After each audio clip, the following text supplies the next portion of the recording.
Todo mundo já teve uma amizade unilateral. Ai, Liz, mas eu nunca tive, será mesmo? Ou será que você sempre foi a amiga que nunca precisou fazer a manutenção daquela amizade? Fica aqui o questionamento. Bem-vindos a mais um surto controlado, mas dessa vez um pouquinho diferente, porque fazia tempo que eu queria trazer uns episódios pra cá, mas de uma forma que eu desdobrasse mais pensamentos que eu tive durante uma leitura, durante uma série, durante uma conversa e coisas do tipo. Então, para essa primeira vez, eu quero falar de uma amizade que tem aqui em Depois daquele Verão, mas focando mais na série. Então, na série Depois daquele Ano, se você não assistiu ainda ou não leu o livro, eu acho melhor salvar esse vídeo para depois, porque teremos spoilers, tá? Mas, no geral, eu acho que vai ser uma conversa necessária de coisitas que passam aqui na minha cabeça. Tava assistindo Depois daquele Ano e teve um episódio específico que me fez passar uma raiva genuína. E por incrível que pareça, não teve nada a ver com o Sam, com o Charlie, nada do tipo. Era um episódio focado na amizade da Delilah com a Percy. Esse episódio me lembrou de uma coisa que eu acho que todo mundo já viveu ou vai viver na vida, que são amizades unilaterais. Quando a gente joga no Google, coloquei aqui, amizades unilaterais, aparece. Uma amizade unilateral ou de mão única ocorre quando o esforço e o afeto para manter o vínculo partem apenas de um lado. Você é quem sempre inicia a conversa, convida para sair, oferece suporte emocional, enquanto a outra pessoa apenas responde passivamente ou está presente por conveniência. Vou explicar rapidinho para quem não assistiu a série, não pretende assistir ou ler o livro. A história vai girar em torno do Sam e da Percy. Os pais da Percy vão comprar uma casa no lago e os vizinhos dela vão ser o Sam e o Charlie, que são dois irmãos. Eles vão virar super amigos, com o decorrer do tempo viram melhores amigos até que surge um sentimento maior entre o Sam e a Percy. Mas acontece um negócio lá, que não vou falar aqui, porque daí já é muito spoiler, e eles passam 10 anos sem se falar, até que eles precisam se ver novamente, e eles percebem que esse sentimento nunca sumiu de fato, só que eles vão ter que lidar com as consequências do que aconteceu 10 anos atrás. No meio disso tudo, a gente tem a Delilah, que é até então a melhor amiga da Percy na época ali da escola, juventude, ali dos 13 aos 17 anos, mais ou menos. Então, no decorrer dos capítulos e dos episódios, a gente vai acompanhando os verões que eles passaram juntos e também, neste episódio específico, a gente vê um pouquinho da amizade da Delilah com a Percy. Acho importante ressaltar que, assim, gente, não vou defender ninguém, não vou xingar a Delilah, não vou xingar a Percy, não vou defender uma, não vou defender outra, porque eu acho que nessa história, em geral, todos os personagens me irritam. Eu acho que o único que não me estressou foi a Sue, que já tinha ido de arrasto no primeiro episódio, e o George. O George é um divo, que inclusive ele tá nesse episódio que eu vou falar hoje. E assim, ele é um ícone. É o único que não me estressou. De resto, brigo com todos igualmente. No começo da série e do livro, a Delilah, ela é muito descrita pela Percy como a menina perfeita, que não precisa correr atrás de nada porque ela tem a aparência perfeita, o cabelo perfeito, ela sabe se portar muito bem e ela sabe que ela tem toda essa questão do magnetismo, sabe? Então ela utiliza muito bem disso para conseguir tudo que ela quer. Mas com o decorrer dos verões e tudo que vai acontecendo, a gente sabe muito bem que lá no fundo a Delilah tem as questões dela, tanto na infância, que a série fica fazendo esse negócio de presente e passado, tanto nos dias atuais. Apesar de tudo, elas seguem sendo melhores amigas e uma se apoia muito na outra. Nesse episódio específico, a gente tá no momento em que a Percy e o Sam estão namorando, eles estão trabalhando juntos, aqueles empregos de verão, sabe? Que é no restaurante da mãe do Sam. Então eles passam muito tempo juntos e a Delilah vai passar uma parte do verão em Barry's Bay, que é na cidade onde fica o lago e tudo mais, e vai passar, consequentemente, uma parte do verão com eles. É pra ela chegar, tipo assim, no domingo e ela acaba chegando na sexta. Só que a Percy tá super animada porque os pais dela vão sair e ela vai ficar pela primeira vez sozinha com o Sam em casa na madrugada, assim, de sábado para domingo. Então, quando a Delilah chega, dá pra ver que a Delilah tá meio abatida, mas a Percy conta, né, os planos dela e ela fica: "Ah, não, tudo bem então. Eu fico onde então? Como que a gente se organiza?" E ela fala: "Não, tudo bem, você fica um tempinho lá na casa dos meninos enquanto a gente tá junto e tá tudo certo. Como todos são mais ou menos ali da mesma idade, todos convivem sempre juntos nos verões, tá tudo bem, não é um problema." A Percy ainda nota que a Delilah tá um pouco estranha e fala assim: "Nossa, eu achei que você ficaria mais feliz, mais animada com essa notícia, né? Que eu vou ter minha primeira vez finalmente." E a Delilah fala: "Não, tô super animada, só tô cansada da viagem", e é isso. E vai pra casa da Percy, porque ela fala assim: "Ó, eu tô indo pra lá enquanto você trabalha, e quando você chegar, a gente conversa e a gente vê como vai ser e tudo mais". Acontece que nesse mesmo dia, o Charlie acaba liberando o Sam e a Percy mais cedo, então eles vão ter esse tempo sozinhos juntos antes do fim de semana. Enquanto a Percy ainda está no trabalho, a Delilah manda um SMS pra ela falando: "Amiga, preciso muito conversar com você. Tô precisando conversar com você". E ok, é levemente ignorada pela Percy. E quando ela chega em casa, a Delilah tá lá no quarto, ela já chega, tipo assim, ligada no 220, pensando, meu Deus, que roupa que eu vou vestir, que eu tenho que usar e tudo mais. E ela fala pra Percy o que aconteceu, que o Charlie liberou os dois mais cedo, então eles não vão ter que esperar até o fim de semana pra ter esse momento a sós, pra ter a primeira vez deles de fato. A Delilah fica, né, levemente baqueada na hora, porque ela tava esperando muito por aquela conversa. Agora, um baita de um spoiler. A Delilah estava grávida e de um relacionamento nada saudável. É um relacionamento, assim, tóxico, que não é tão desdobrado na história, mas que ela fala que o cara não presta, que foi ótimo não estar mais com ele e tudo mais. E ela descobre que ela tá grávida. Lembrando que elas são adolescentes. É tipo assim, 15, 16 anos, entendeu? Percy chega nesse furacão de emoções, falando: Olha, eu vou ter minha primeira vez, com que roupa eu vou? Você vai ter que me ajudar, porque você já passou por isso. Em momento algum é citado aquela conversa que a Delilah queria ter, de amiga, tô precisando conversar.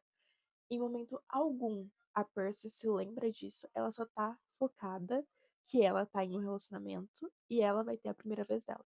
Que obviamente é muito importante, mas que se uma amiga minha me liga e fala, amiga, eu preciso muito conversar, eu posso estar com um deus grego, eu vou falar, sinto muito, minha amiga tá precisando de mim, uma emergência. A gente nunca sabe o que pode ter acontecido com a nossa amiga, e no caso com a sua melhor amiga, sabe? A Delilah, naquele momento, ela precisava de um colo, precisava da melhor amiga, precisava conversar, e acima de tudo, precisava de um apoio. Só que a Percy tá tão focada nos próprios sentimentos, no relacionamento, que ela não percebe tamanha situação, o que deixa a discussão ainda mais interessante. Obviamente, a gente não precisa transformar a Percy numa vilã, porque vamos lembrar que estamos falando de um bando de adolescentes. Tá todo mundo na merda, todo mundo vai fazer alguma merda em algum momento. Acho que esse episódio me deixou tão mexida porque eu sou a pessoa que coloca muito sentimento das outras pessoas acima dos meus. Então, por exemplo, às vezes eu tô passando por uma situação meio barra pesada e tudo mais.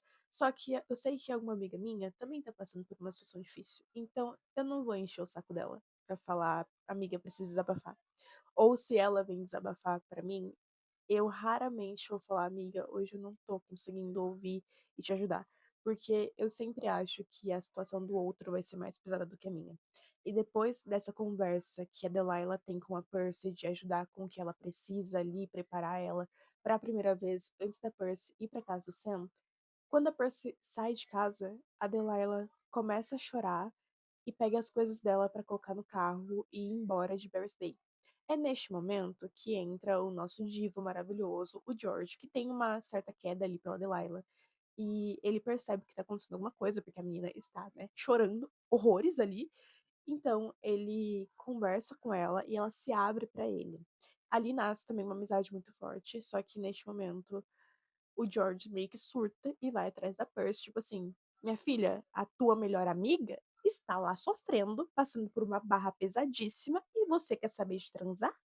É isso que está acontecendo? Pelo amor de Deus, você pode fazer esse papel de melhor amiga? Amei essa cena, inclusive, tá? Mas o fato de a Percy precisar levar uma leve comida de rabo do George pra pensar, nossa, a minha amiga não tá bem. Poxa, acho que vou lá conversar com ela, me irritou profundamente. A maioria das amizades unilaterais não começam unilateral. Elas meio que vão ficando assim aos poucos, porque uma pessoa sempre procura primeiro, sempre escuta mais, sempre cede mais e sempre se adapta. conecta às necessidades da outra pessoa. Até que um dia você vai se perguntar: se eu parar de correr atrás, essa amizade vai continuar existindo? E essa pergunta dói pra caramba, tá? Porque a pior parte não é alguém te tratar mal. A pior parte é alguém que te ama, mas não te ama na mesma intensidade que você ama ela. O pior de tudo é que não é por maldade, porque não existe traição, não existe briga, é só um desequilíbrio que existe nessa relação. Uma pessoa considera e trata aquela amizade como prioridade e a outra pessoa só vê aquela amizade como algo que está ali. E eu acho importantíssimo puxar o gancho de não estamos falando sobre amizades de baixa manutenção. São coisas diferentes. Hoje, as minhas duas melhores amigas moram longe de mim e, assim, eu tenho relações completamente diferentes com as duas, por mais que estejamos no mesmo grupo, somos pessoas diferentes. Então, a relação que eu tenho com a Duda é uma amizade de altíssima manutenção, onde nos falamos todo santo dia, enquanto a relação que eu tenho com a Ju é uma amizade de baixa manutenção. Mas o que configura uma amizade de baixa manutenção e o que diferencia ela de ser uma amizade unilateral? Uma amizade de baixa manutenção é simplesmente aquela pessoa que você não precisa conversar todos os dias, mas você sabe que se em algum momento você precisar dela, ela vai estar ali por você.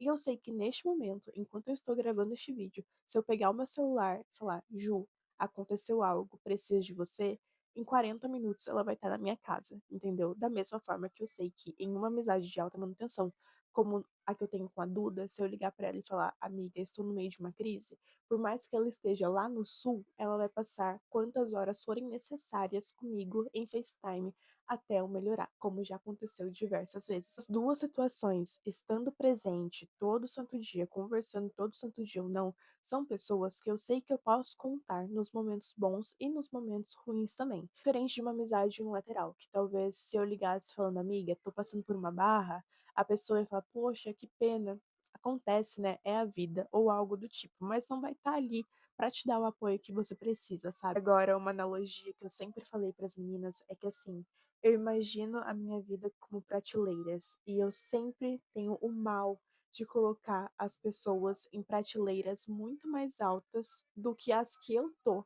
na vida delas. Então, por exemplo, eu sou sua amiga e a amizade para mim é uma coisa muito importante. Então, você sempre vai estar em uma prateleira alta. Então, se você precisar de mim 4 da manhã, eu vou te ajudar porque você está nessa prateleira alta. Só que na vida de outra pessoa, eu não vou estar na mesma prateleira. Eu vou estar em algumas prateleiras mais baixas. E eu sempre me culpei muito por isso, porque daí eu ficava esperando mais do que aquela pessoa estava disposta a me dar. E uma parte disso, obviamente, é culpa minha. Mas outra parte disso é porque eu sou uma pessoa que eu sempre tento colocar muita intensidade nas minhas amizades, sendo que algumas pessoas estão acostumadas com amizades unilaterais. E normalmente, quando uma amizade unilateral acaba, quem se esforçava mais para manter aquela amizade se sente culpado. A autocrítica. Daí vem pensamentos do tipo: será que eu exigi demais? Será que eu sou carente? Ou será que eu tô sendo dramática, que eu tô pedindo muito? Quando na verdade a gente só queria reciprocidade. Já tive amizades onde eu me sentia carregando a relação nas costas, e é bizarro porque você gosta daquela pessoa, você não quer cortar a relação que você tem com ela, mas ao mesmo tempo você fica sobrecarregada. E isso vai começando a te deixar cansada de ser a única tentando ali. Novamente, isso não vale só pra amizade, tá? Qualquer relacionamento humano pode acontecer isso. Enfim, foi por isso que esse episódio me marcou tanto, principalmente porque eu acho que não é só sobre a Delilah e a Percy, mas sim sobre o sentimento de precisar de alguém e perceber que aquela pessoa não está ali o tanto quanto você imagina. Eu acho que eu aprendi nesses anos de vida, eu espero ter aprendido pelo menos, que uma amizade saudável não é aquela onde as duas pessoas fazem tudo igual, mas é aquela que uma escolhe aparecer pela outra quando realmente importa. Enfim, essa foi a nossa dose semanal de surto controlado. Espero muito que vocês tenham gostado. Comentem aqui embaixo, se inscrevam, curtam e vão lá me seguir nas outras redes também. Beijo!